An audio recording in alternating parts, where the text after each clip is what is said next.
मंच पर विराजमान मध्य प्रदेश के राज्यपाल श्रीमान राम नरेश यादव जी, मध्य प्रदेश के मुख्यमंत्री श्रीमान शिवराज सिंह जी,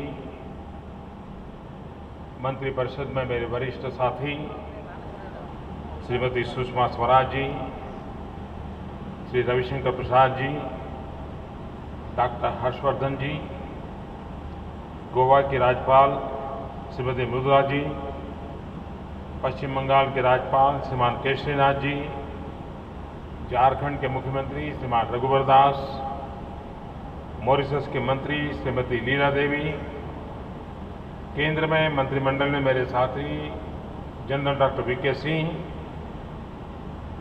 केंद्र में मेरे साथी श्रीमान किरेन रिजिजू जी, श्रीमान अनिल जी, श्री अनिल वाधवा जी, दुनिया के कोने कोने से आए हुए सभी हिंदी प्रेमी भाइयों और बहनों, करीब 39 देशों से प्रतिनिधि यहां मौजूद हैं।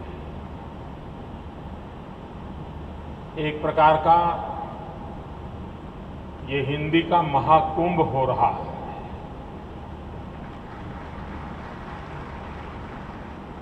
अभी तो आप सिंहस्थ की तैयारी में हो, लेकिन सिंहस्थ की तैयारी के पहले ही भोपाल की धरती में ये हिंदी का महाकुंभ, उसके दर्शन करने का हमें अवसर मिला है।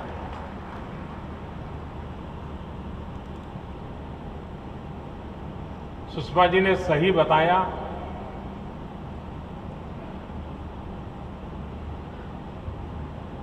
कि इस बार के अधिवेशन में हिंदी भाषा पर बल देने का प्रयास है।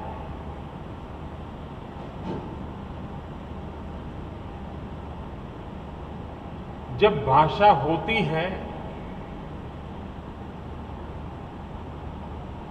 तब हमें अंदाज नहीं होता है कि उसकी ताकत क्या होती है, लेकिन जब भाषा लुप्त हो जाती है और सदियों के बाद किसी के हाथ वो चीजें चढ़ जाती हैं, तो हर सबकी चिंता होती है आखिर इसमें है क्या, ये लिपि कौन सी है, भाषा कौन सी है, सामग्री क्या है, विषय क्या है। आज कहीं पत्थरों पर कुछ लिखा हुआ मिलता है तो सालों तक पुरातत्व विभाग उस खोज में लिखा रहता है कि लिखा क्या गया है, और तब जाकर के भाषा लुप्त होने के बाद कितना बड़ा संकट पैदा होता है उसका हमें अंदाज आता है।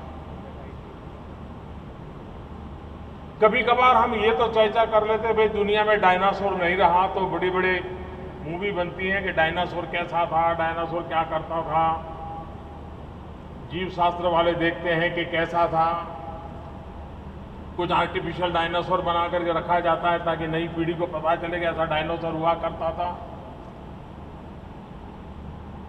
यानी पहले क्या था,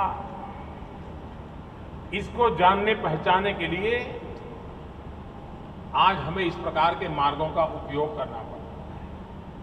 आज भी हमें शब्दूर सुनने को मिलता है कि हमारी संस्कृत भाषा में ज्ञान के भंडार भरे पड़े हैं, लेकिन संस्कृत भाषा को जानने वाले लोगों की कमी के कारण उन ज्ञान के भंडारों का लाभ हम नहीं ले पा रहे। कारण क्या, हमें पता तक नहीं चला कि हम अपनी इस महान विरासत से धीरे धीरे कैसे अलग होते गए। हम और चीजों में ऐसे लिप्त हो गए कि हमारा अपना लुप्त हो गया। और इसलिए हर पीढ़ी का ये दायित्व बनता है कि उसके पास जो विरासत है उस विरासत को सुरक्षित रखा जाए, हो सके तो संजोया जाए और आने वाली पीढ़ियों में उसको संक्रमित किया जाए। हमारे पूर्वजों ने वेद पाठ में एक परंपरा पैदा की कि वेदों के ज्ञान को पीढ़ी दर पीढ़ी ले जाने के लिए वेद पाठी हुआ करते थे और लिखने पढ़ने की जब सुविधा नहीं थी, कागज की खोज नहीं हुई थी, तो उस ज्ञान को स्मृति के द्वारा दूसरी पीढ़ी में संक्रमित किया जाता था और पीढ़ियों तक ये परंपरा चलती रही। और इस इतिहास को देखते हुए ये हम सबका दायित्व है कि हमारे जितने भी प्रकार के आज पता चले कि एक पंछी है, उसकी जाति लुप्त होते होते 100-150 हो गई है, तो दुनिया भर की एजेंसियां उस जाति को बचाने के लिए अरबों खरबों रुपए खर्च कर देती है। कोई एक पौधा अगर पता चले कि उस इलाके में एक पौधा है, अब बहुत ही कम स्पेसिमेन रह गए हैं, तो उसको बचाने के लिए दुनिया अरबों खरबों खर्च कर देती है। इन बातों से पता चलता है कि इन चीजों का मूल्य कैसा है। जैसे इन चीजों का मूल्य है, वैसा ही भाषा का भी मूल्य है। और इसलिए जब तक हम उसे उस रूप में नहीं देखेंगे, तब तक हम उसके महात्म्य को नहीं समझेंगे। हर पीढ़ी का दायित्व रहता है भाषा को समृद्धि देना। मेरी मातृभाषा हिंदी नहीं है, मेरी मातृभाषा गुजराती है। लेकिन मैं कभी सोचता हूं कि अगर मुझे हिंदी भाषा बोलना न आता, समझना नहीं आता, तो मेरा क्या हुआ होता।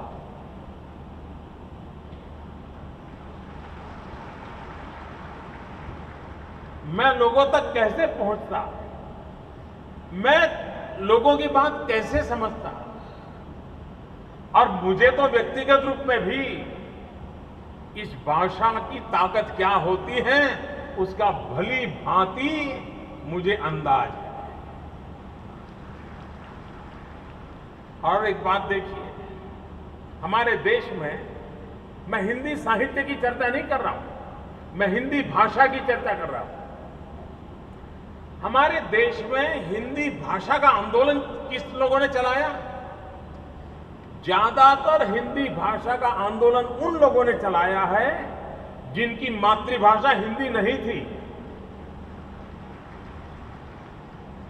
सुभाष चंद्र बोस हो, लोकमान्य तिलक हो, महात्मा गांधी हो, काका साहब कालेलकर हो, राजगोपालाचार्य हो, सबने, यानी जिनकी मातृभाषा हिंदी नहीं थी, उनको हिंदी भाषा के लिए, उसके संरक्षण और संवर्धन के लिए जो दीर्घ दृष्टि से उन्होंने काम किया था, ये हमें प्रेरणा देता है। और आचार्य विनोबा भावे, दादा धर्माधिकारी जी, गांधीयन फिलॉसफी से निकले हुए लोग, उन्होंने यहां तक उन्होंने भाषा को और लिपि को, दोनों की अलग अलग ताकत को पहचाना था।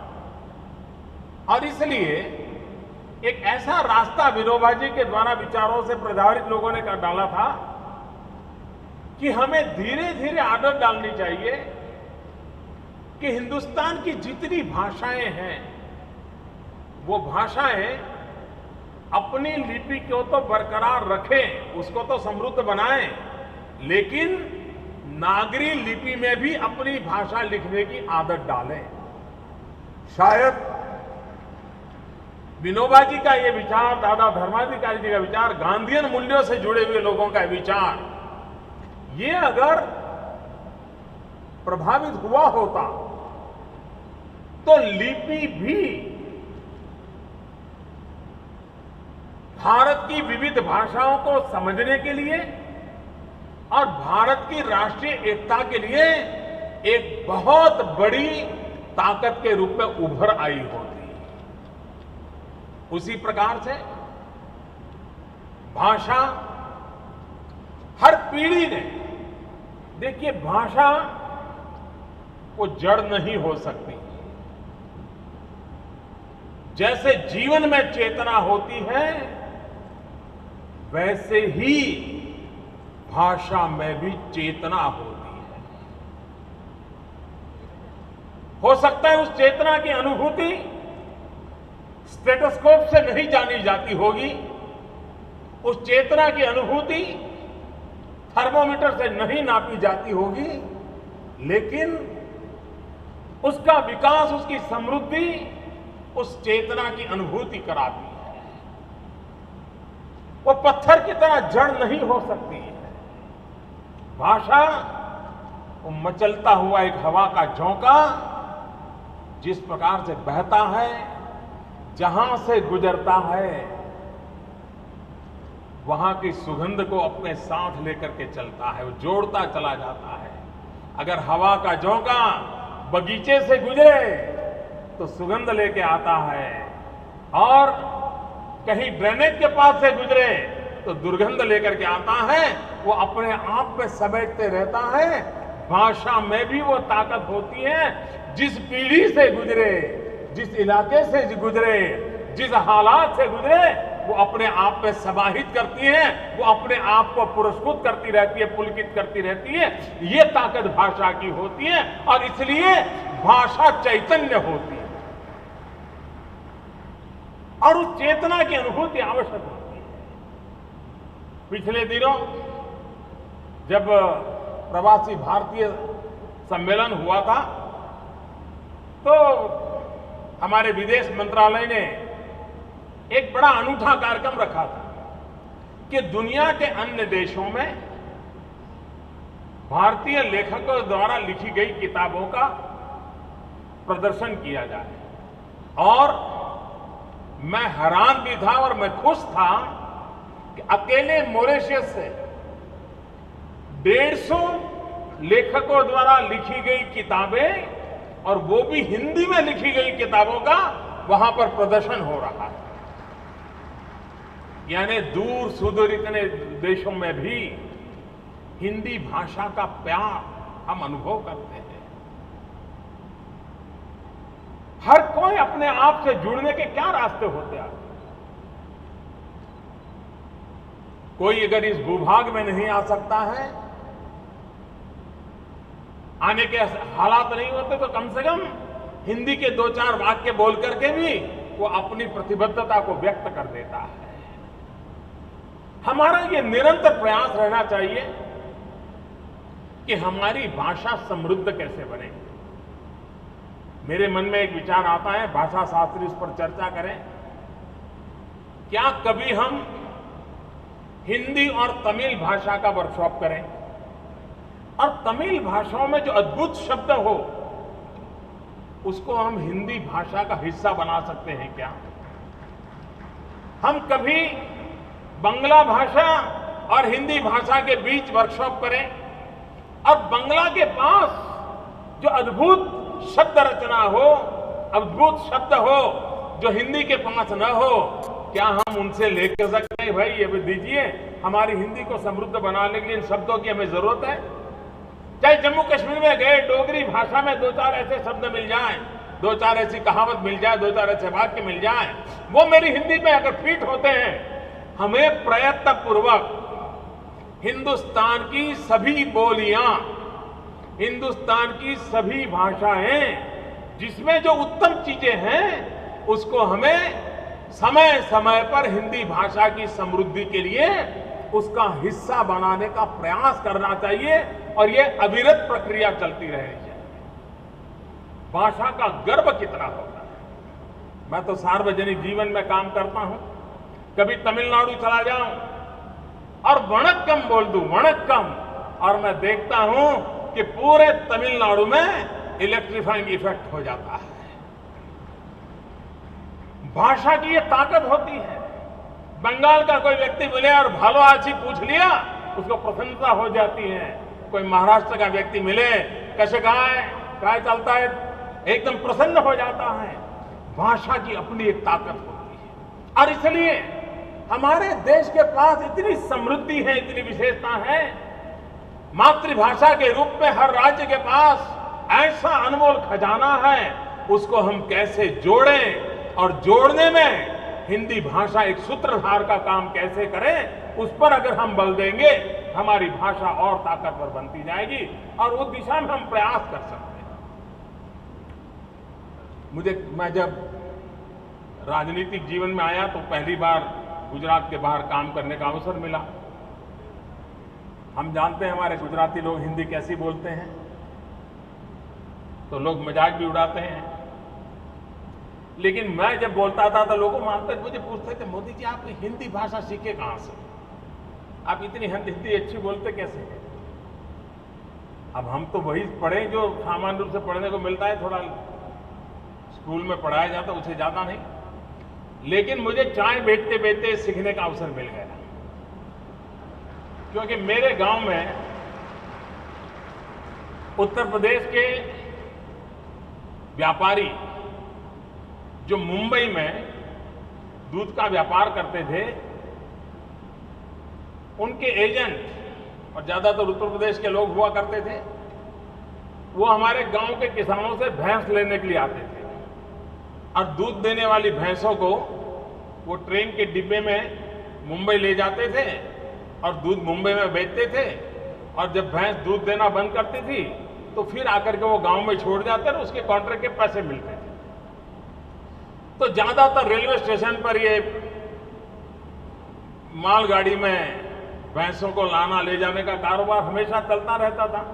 उस कारोबार करने वाले ज्यादातर उत्तर प्रदेश के लोग हुआ करते थे और मैं उनको चाय बेचने जाता था। उनको गुजराती नहीं आती थी, मुझे हिंदी बिना के बेचे जाने बिना चारा नहीं था, तो चाय ने मुझे हिंदी सिखा दी थी। भाषा सहजता से सीखी जा सकती है, थोड़ा सा प्रयास करें। कमियां रहती है, जीवन के आखिर तक कमियां रहती हैं, लेकिन आत्मविश्वास खोना नहीं चाहिए। आत्मविश्वास रहना चाहिए। कमियां होगी, थोड़े दिन लोग हंसेंगे, लेकिन फिर उसमें सुधार आ जाएगा। और हमारे यहां गुजरात का तो स्वभाव था कि दो लोगों को अगर झगड़ा हो जाए, गांव के भी लोग हो, वो गुजराती में झगड़ा कर ही नहीं सकते। उनको लगता है कि गुजराती में झगड़े में प्रभाव पैदा नहीं होता है, मजा नहीं आता है। जैसे ही झगड़े की शुरुआत होती है तो वो हिंदी में अपना शुरू कर देते हैं।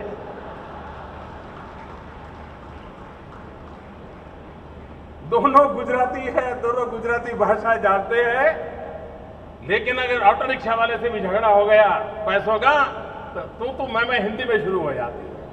उसको लगता है कि हाँ हिंदी बोलूंगा तो उसको लगेगा हाँ ये कोई दम वाला आदमी।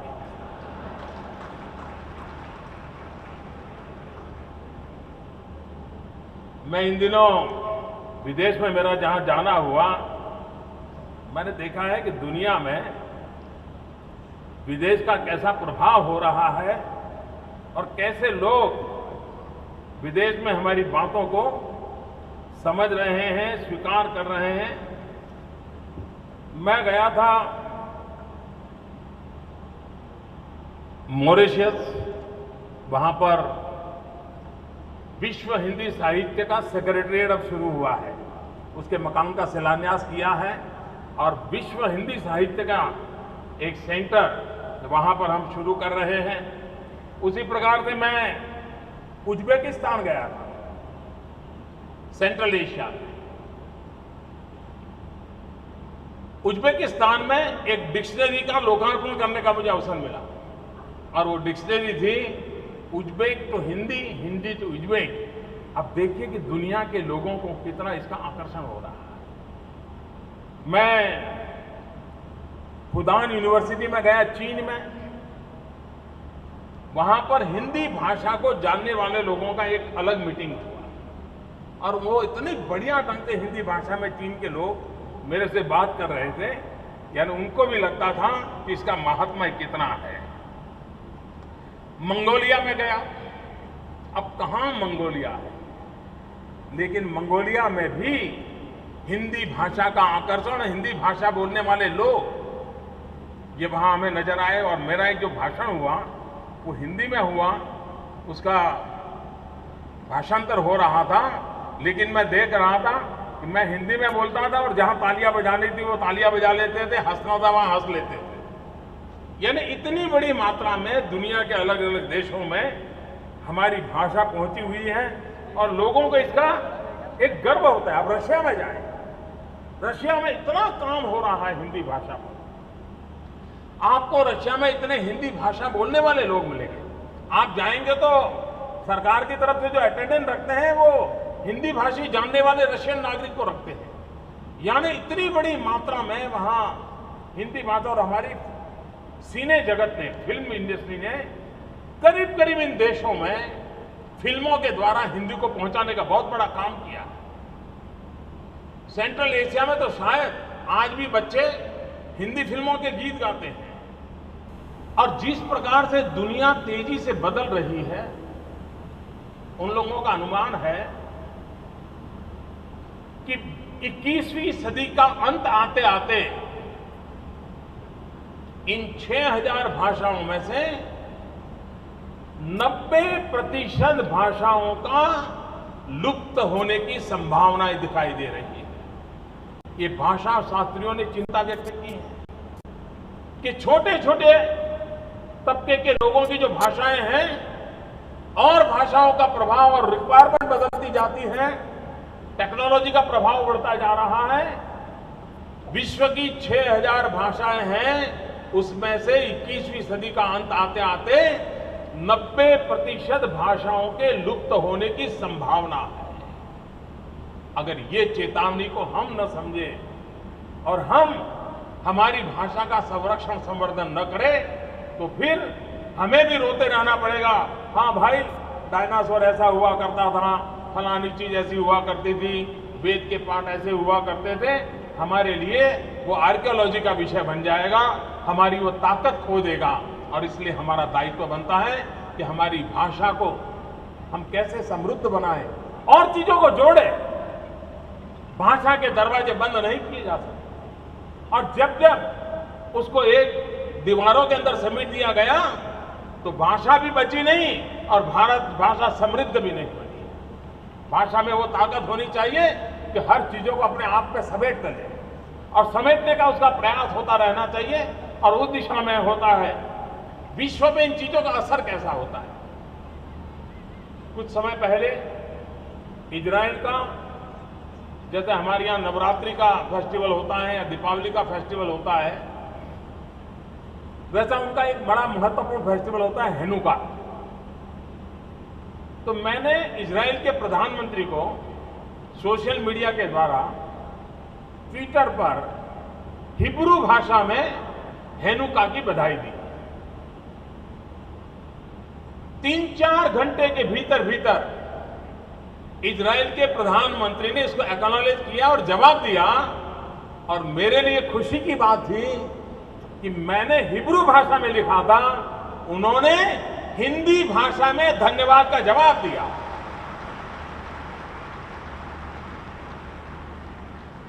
इन दिनों दुनिया के जिन भी देशों से मुझे मिलने का होता है, वो एक बात अवश्य बोलते हैं, सबका साथ सबका विकास। उनकी टूटी फूटी भाषा, उनकी उच्चार करने का तरीका कुछ भी हो, लेकिन सबका साथ सबका विकास। ओबामा मिलेंगे तो वो भी बोलेंगे, पुतिन मिलेंगे तो वो भी बोलेंगे, कोशिश करते हैं। हम अगर हमारी बातों को लेकर के जाते हैं तो दुनिया इसको स्वीकार करने के लिए तैयार होती है। और इसलिए हमारी कोशिश होनी चाहिए कि हमारी भाषा को समृद्धि मिले, हमारी भाषा को ताकत मिले, और भाषा के साथ ज्ञान का और अनुभव का भंडार भी होता है। अगर हम हिंदी भी भूल जाते और रामचरितमानस को भी भूल जाते तो हम जैसे बिना जड़ के एक पेड़ की तरह खड़े होते हैं। हमारी हालत क्या हो गई होती? हमारे जो साहित्य के महापुरुष हैं, अगर आप बिहार के हमारे फणीश्वर नाथ रेणु उनको न पढ़े तो पता नहीं चलता कि उन्होंने बिहार में गरीबी को किस रूप में देखा था और उस गरीबी के संबंध में उनकी क्या सोच थी।